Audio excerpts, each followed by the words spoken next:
안녕하세요, 성도 여러분. 교과 공부 시간이 되었습니다. 제4기 신명기 속의 현대진리.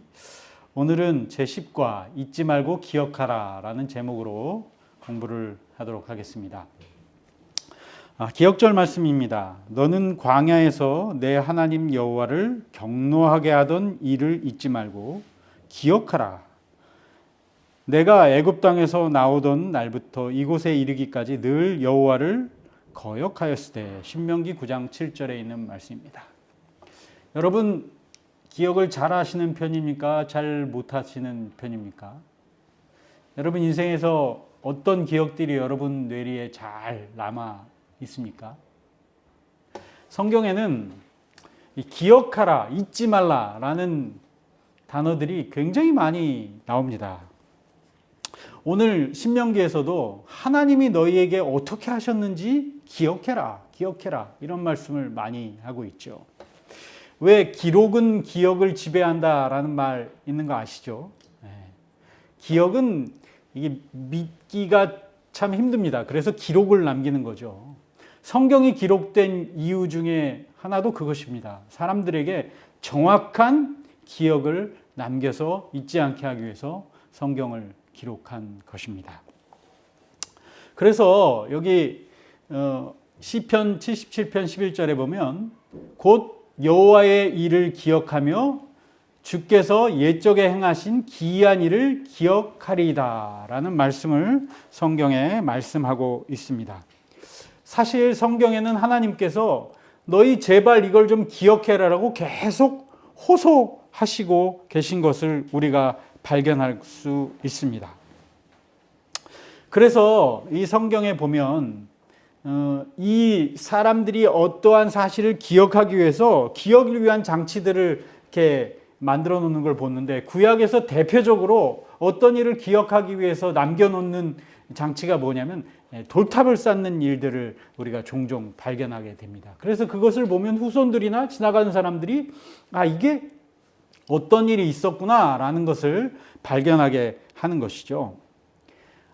신약에서도 바울도 그런 얘기를 합니다. 어떤 얘기를 하냐면 나는 내 몸에 예수의 흔적을 가졌다라는 얘기를 하죠. 바울이 가지고 있었던 이 안질, 이것이 그의 평생 예수님을 기억하게 하는 기억의 장치들이었습니다. 오늘 그래서 우리는 하나님께서 왜 사람들에게 기억하라고 하셨는지 그 목적에 대한 공부들을 좀 해보려고 합니다.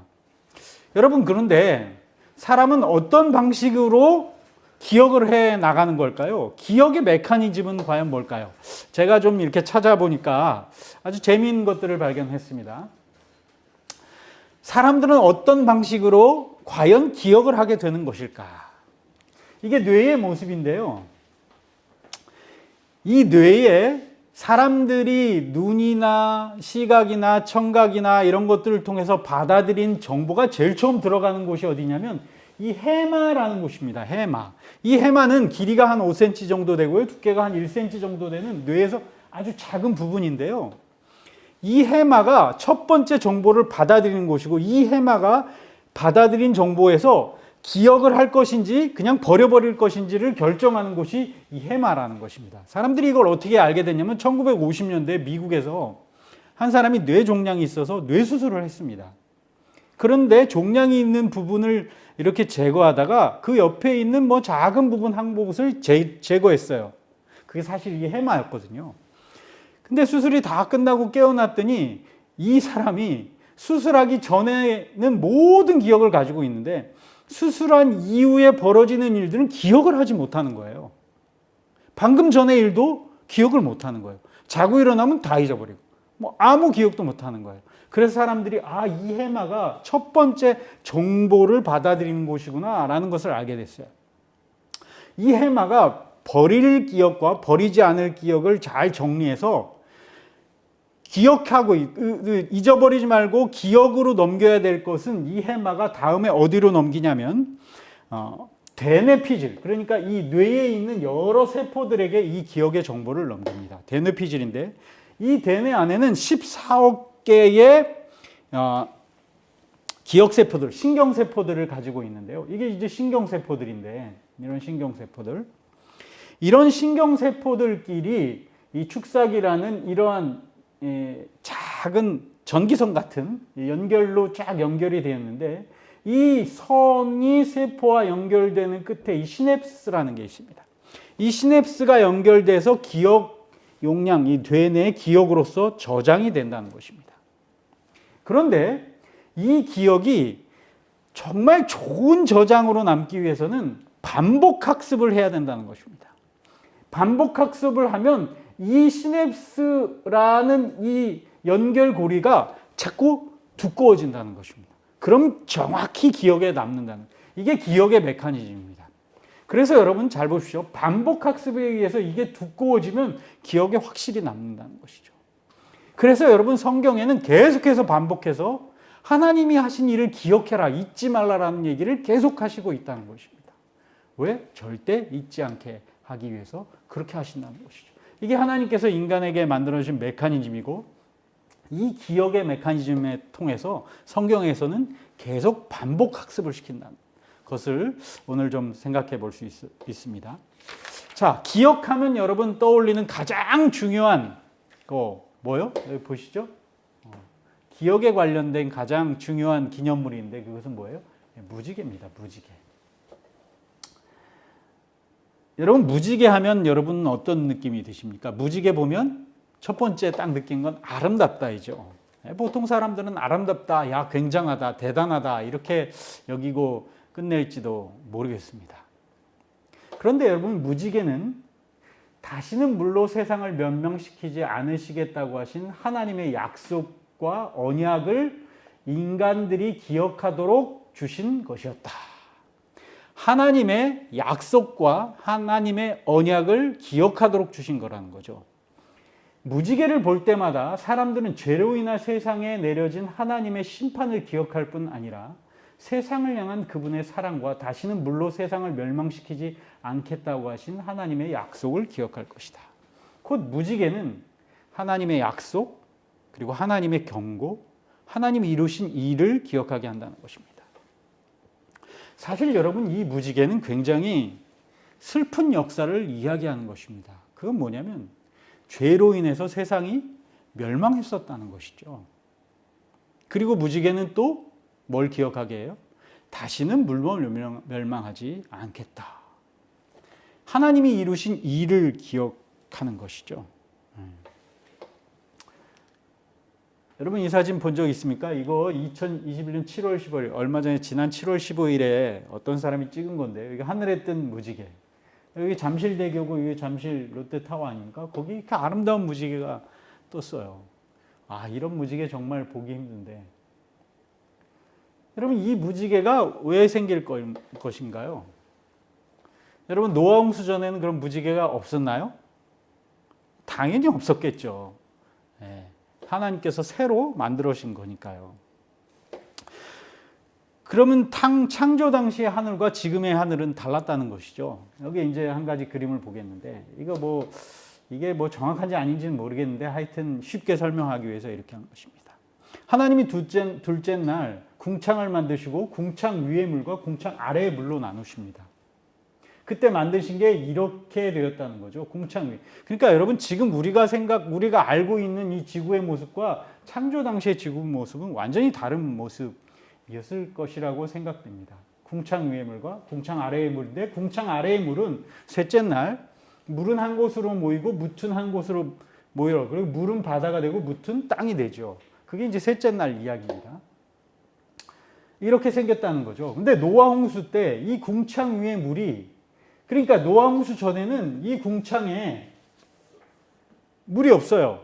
수증기가 없어요. 그러니까 당연히 뭐도 없겠습니까? 제 생각에는 구름도 없었던 것 같아요. 땅은 그럼 어떻게 적셨냐? 비도 없었기 때문에 성경에 의하면 땅에서 안개가 올라와서 땅을 적셨다고 이야기하고 있습니다. 그러니까 제 생각에는 노아 홍수 전에는 구름도 없었던 것 같아요. 비도 당연히 없었고, 비가 없었으니까 구름이 없었으니까 비도 없었겠죠. 그리고 땅은 안개로 인해서 적셔서 물이 공급되는 시스템으로. 그러니까 우주에서 오는 각종 안 좋은 이런 것들도 이 무울층에 의해서 다 정리가 됐죠. 노아 홍수 이후에는 이 위에 있던 물이 지구로 다 떨어지면서 홍수가 났죠. 여러분 학자들에 의하면 오늘날 지구에 있는 물을 다 뺀 다음에 지구를 동그랗게 만들고 물을 다시 지구에 내면 평균 수면의 깊이가 3km라고 합니다. 3,000km. 여러분 이게 굉장히 그러니까 물이 굉장히 많은 거죠. 사실 이거 뭐 지금 몇 가지로 많이 가는데 제 생각에는 노아홍수 전에는 지구의 땅의 넓이가 지금보다 훨씬 넘지 않았을까 이런 생각을 합니다. 그럼 이 많은 물들이 지구에 들어와서 어떻게 되었느냐? 노아홍수 위에 끊임없는 지각변동에서 바다는 깊이 만들고 산은 높이 만들면서 구분을 하셨죠. 사실 여러분 제일 깊은 바다는 지금 인간이 탐지해낸 깊은 바다는 마리아나 해구인데 거기는 11만 미터입니다. 그러니까 11km죠. 에베레스트 산보다 훨씬 높죠. 그렇게 깊은 바다가 생긴 것은 이 많은 물을 저장해야 되기 때문에 그렇게 됐다는 것이죠. 그래서 여러분 사실은 노아홍수 위에 하나님은 최초에 창조하셨던 지구를 완전 다시 창조하셨어요. 이거 하나님이 하신 일이죠. 이거 하나님만 가능한 일이죠. 그래서 여러분 노아홍수 이전의 사람들은 비가 온다는 걸 이해할 수 없었고 노아홍수 이후의 사람들은 홍수로 인하여 세계가 잠긴다는 사실을 이해할 수 없었어요. 그건 당연하죠. 지금 가지고 있는 환경으로는 그게 이해가 안 되는 일이죠. 하나님은 이 무지개를 통해서 아까 보았던 이 무지개를 통해서 분명한 하나님의 일을 남겨놓으셨어요. 그리고 약속하셨죠. 다시는 물로 멸망하지 않겠다. 그런데 그 약속의 이면에는 인간이 다 하나도 안 남고 멸절될 뻔한 일이 있었다라는 사실. 죄가 얼마나 대단한 영향을 미쳤는지를 보여주는 슬픈 기억이 이 무지개에 있었다는 사실을 여러분 기억하시길 바랍니다. 하나님께서 왜 기억하라고 하시느냐? 그 기억의 첫 번째 목적입니다. 제목은 지나간 날들에 대하여인데요. 하나님께서는 계속 말씀하십니다. 내가 너희에게 어떤 일을 했는지 기억해라. 내가 정말 대단한 일을 너희에게 하지 않았느냐. 그래서 기억해라. 우리가 몇 과 전에 큰 나라를 만들겠다는 얘기도 하고 이런 얘기를 하면서 큰 일을 이루신 하나님에 대한 얘기를 했는데 한번 얘기했죠. 야곱에서 모세까지가 5대입니다. 5대. 모세의 5대 조상이 야곱이에요. 그러니까 이게 굉장히 짧아요. 거의 200년밖에 안 되는데 그 사이에 애굽으로 들어간 70명이 60만 명이 되어서 나옵니다. 장정의 20세 이상의 장정의 숫자만 그래요. 그러면 잠깐만 생각해봐도 한 부부가 10명 이상의 자녀를 낳아야 그게 가능하다는 걸 금방 알 수 있을 거예요. 10명 정도에. 여러분 그것뿐만이 아니라 이스라엘 백성들의 역사를 한번 생각해 보십시오. 애굽에 들어갔던 사람이 폭발적으로 인구가 증가해서 많은 인구가 이뤄서 아브라함에게 하셨던 약속, 하늘의 별처럼 많은 백성이 되게 했다는 약속을 지키셨어요. 그 다음에 여러분 출애굽 과정을 한번 생각해 보십시오. 열재앙 완전 기적이죠. 이것뿐만 아니라 홍해를 가르고 그 백성들의 100만이 넘는 백성들이 바다를 지나갔던 사건, 이것도 여러분 대단한 사건이죠. 시내산에서 하나님이 직접 임하시는 모습을 본 것, 여러분 40년 동안 광야 생활한 것, 이것도 정말 대단한 기적이죠. 여러분 40년 동안 이스라엘 백성들이 광야 생활을 하는 동안 농사 짓지 않아도 먹을 게 제공됐죠. 그들의 옷이 헤어지지도 않았죠. 신발이 떨어지지도 않았습니다. 기적이죠. 근데 그것보다 더 놀라운 기적은 광야에서 그들이 40년을 그냥 지냈다는 거예요. 사실 제가 성지순례 갔을 때 이 광야 체험을 약간 했는데요. 그때 학볕에 1시간 있기가 힘듭니다. 거의 불가능해요. 이스라엘 백성들에게 낮에는 구름 기둥, 밤에는 불 기둥으로 광야에서 40년을 살게 하셨어요. 이제 신명기의 광야 생활을 마치며 약속의 땅에 들어가기 전에 나 같은 하나님이 어디 있냐? 너희 같은 특혜를 받은 하나님이 어디 있냐? 이런 얘기를 하십니다. 그러면서 내가 그렇게 했던 것을 기억해라. 그러면서 내가 너희에게 베푼 이 하나님의 말씀을 좀 순종해라. 순종하면 너희가 순종하면 너희가 행복해져. 기억하라고 하신 첫 번째 목적은 순전히 우리의 행복을 위해서 그렇게 말씀하셨다는 것입니다. 이게 하나님께서 기억하라고 호소하시는 첫 번째 목적이라는 것입니다. 두 번째, 다음 세대에게 잊지 말고 가르치라는 것입니다. 여러분, 기억이 소멸되면 문제가 뭐냐면 의무에 대한 소홀로 온다는 것입니다. 이스라엘 백성들이 하나님이 자기들을 어떻게 인도하셨는지의 기억이 자꾸 소멸되면 하나님이 그렇게 인도하신 목적이 있었거든요. 그것은 세상에 하나님을 전하는 빛의 역할, 복의 근원이 되게 하기 위해서 그렇게 하셨다는 건데, 하나님을 잊어버리면 그들에게 맡겨진 사명도 차츰차츰 잊어져 갈 수밖에 없다는 것을 이야기하고 있는 것입니다. 그래서 잊지 말라고 계속 얘기하며 다음 세대에게 계속 전해라 그런 얘기를 하는 것입니다. 그래서 모세도 모세오경을 적은 것이죠. 왜? 그들의 사명이 소홀히 되고 사명을 잊을까 봐 그렇게 한다는 것입니다. 그들은 기념문을 만들어 그들의 눈에 띄도록 하였다. 그것들을 보존하기 위하여 특별한 노력을 기울여서 자녀들이 이 일에 관하여 물을 때 전체 이 이야기를 반복하였다. 그리하여 자기 백성에 대한 하나님의 섭리의 손길과 하나님의 돌보심과 구원 속에 두드러지게 나타난 선하심과 자비를 마음속에 간직하도록 하였다. 그리하여 세상에 빛이 되는 역할을, 그들의 사명을 소홀히 하지 않게 하기 위해서 그렇게 했다는 것입니다. 여러분, 이 이야기를 읽으면서 제가 생각나는 게 있었습니다. 제가 어린 시절 기억이 많지 않은데 정말 또렷하게 기억나는 게 한 가지 있습니다. 그게 뭐냐면 저희 할아버지의 추도 예배 일이 기억에 남아 있습니다. 왜냐하면 그 추도 예배 일은 저희가 어린 시절에 뭐 다 그렇게 부유하지 않은 시절이었는데, 먹을 게 차고 넘치던 날이 언제냐면 저희 할아버지 추도 예배 일이었어요. 그날이 되면 저희 집 마당 앞에 이렇게 우물이 있고 우물가에 큰 이제 물을 담아놓은 터인데 거기에는 과일이 가득 들어 있었습니다. 뭐 어머님, 그 다음에 우리 고모님들, 뭐 이런 분들, 그 다음에 교회 집사님들 오셔서 하루 종일 음식을 만드십니다. 그리고 그날 저녁이 되면 우리의 모든 가족들, 일가 친척들 뿐만 아니라 교회의 많은 교인들, 목사님 비롯해서 많은 분들이 저희 집에 모여서 저희 집에 방마다 앉을 곳이 없을 만큼 꽉 차게 들어앉아서 할아버지 추도 예배를 드렸습니다. 제 어린 시절의 기억이에요.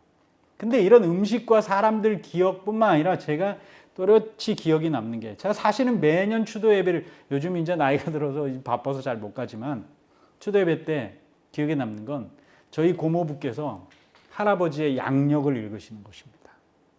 어떻게 신앙을 하셨으며 어떤 신앙을 하셨는지, 그 힘들고 어려운 가운데 어떻게 하셨는지, 거기에 내용에 보면 제가 기억에 또렷하게 남는 게 뭐 몇 가지가 있는데, 소 달구지를 타고 몇십 리를 가서 교회 건축을 하셨던 이야기들. 그 다음에 정말 감명 깊게 머리에 남는 건 할아버지가 돌아가신 장면이었어요. 온 가족이 모여서 복의 근원 강림하사 찬미를 부르는 가운데 찬미를 들으시면서 돌아가셨던 그 할아버지의 그 이야기를 양력을 통해서 쭉 듣습니다. 사실 저는 어렸을 때부터 누가 저에게 너 목사야라고 한 적이 거의 기억에 없어요. 근데 저는 어린 시절부터 제가 목사를 해야겠다는 생각을 마음속에 스스로 품었어요. 근데 그 큰 영향이 아마 이 할아버지의 추도식과 할아버지의 신앙의 모습을 읽는 양력을 들으면서 제가 그런 생각을 하지 않았을까라는 생각을 합니다. 여러분, 자녀들에게 하나님이 인도하심에 대한 기억을 남기는 이유는 사명을 분명히 하기 위해서 그랬다는 것입니다. 이것이 하나님께서 기억하라고 하신 목적 두 번째입니다. 이 수요일 주제에 가면 세 번째 이야기가 나오는데, 여러분, 잘 되면 잘못되면 조상 탓, 잘 되면 내 탓, 이 얘기 아십니까? 여러분, 사람들이 공통점이 있어요. 배부르고 등 따시면 그 배부르고 등 따시게 해준 은혜를 베푼 사람을 잊어버린다는 것이죠. 이 사람들은 다 비슷한 것 같아요. 왜 그런지 모르겠지만 풍요로운 축복의 근원을 기억하지 못한다는 거죠. 그래서 여러분, 힘들고 가난할 때는 기독교가 막 융성하는데 잘 살고 여유로워지면 사람들이 하나님을 잘 안 찾죠. 그 증거가 오늘날 많은 선진국에서 교회가 침체되는 것을 보면 알 수 있죠. 사람들이 일반적으로 사람들의 성향이 그렇다는 것입니다. 여러분, 그래서 이런 사람들의 성향을 잘 알기 때문에 하나님께서는 하나님의 계심을 기억하기 위해서 뭔가를 많이 만들어 놓으셨다는 것입니다. 그 대표적인 게 여러분, 에덴 동산에 가보면 에덴 동산에 만들어 놓으신 기억의 기념물입니다.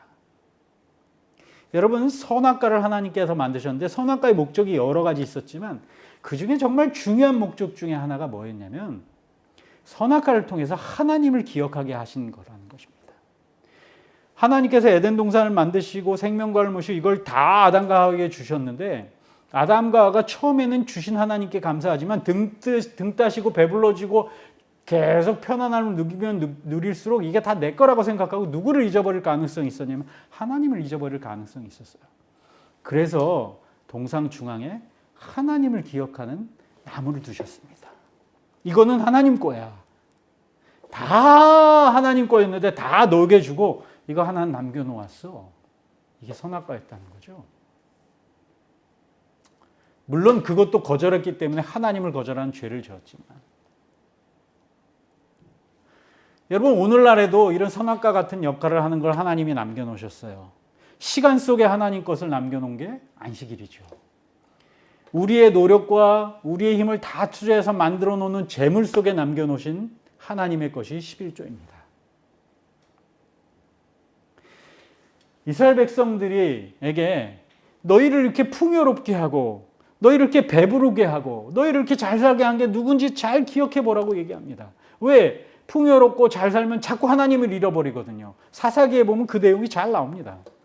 편안하면 하나님을 잃어버리고 고통당하면 하나님을 기억하죠. 근데 평안할 때 하나님을 기억하라는 것입니다. 하나님이 계속 기억해라, 기록해라, 기록의 단편들, 선악과나 안식일이나 11조나 이런 것을 만들어 놓은 이유는 누구를 잊어버리지 않게 하기 위해서, 하나님을 잊어버리지 않게 하기 위해서 그렇게 하셨다는 것입니다.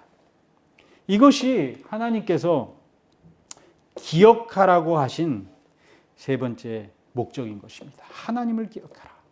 이런 기억의 도구들 여전히 우리 속에 있다는 사실을 기억하시고 안식일을 통해서 11조를 통해서 하나님의 기억하라는 호소의 말씀을 다 들으시길 바랍니다. 목요일 날 주제인데요. 종되었던 것을 기억하라. 이스라엘 백성들에게 성경을 읽어보면요, 이런 말씀 굉장히 많이 나옵니다. 너희가 애굽에서 종되었던 것을 기억해라. 내가 너희를 어떻게 구원하였는지 기억해라. 이스라엘 백성들에게 종되었던 것을 어떤 땅에서 구원함을 받은 것을 기억하는 가장 중요한 것으로 기억의 증표로 남겨놓은 게 뭐였냐면 유월절이었어요. 유월절을 지킬 때마다 그 아버지는 자녀들에게, 윗세대가 아랫세대에게 매년 유월절 때마다 계속 얘기했던 게 뭐냐면 너희가 어떻게 구원받았는지에 대한 이야기를 하는 것입니다.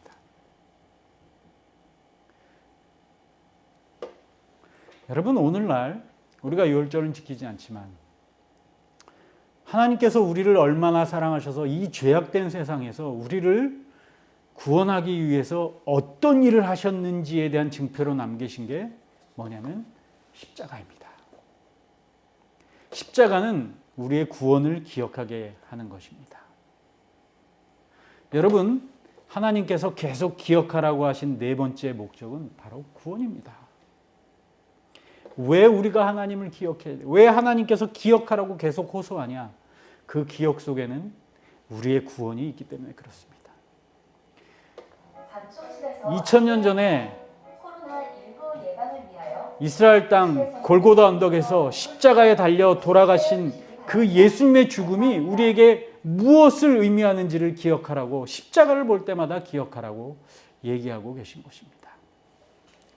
오늘 교과를 마치면서 결론적으로 모세는 이스라엘 백성들에게 애굽에서 구원해 내시고 약속의 땅까지 인도하신 하나님의 선하심에 대해서 이야기하면서 어떠한 상황 가운데서도 그 은혜를 잊지 말고 하나님을 기억하라고 호소하고 있는 것입니다. 이 신명기가 현대 진리인 이유는 오늘날도 마찬가지입니다. 과거의 역사 속에서 있었던 하나님의 인도하심의 기억을 새롭게 얘기하면서 결국은 우리를 구원하실 예수님에 대해서 우리가 다 기억해야 함을 오늘 호소하고 있다는 것입니다.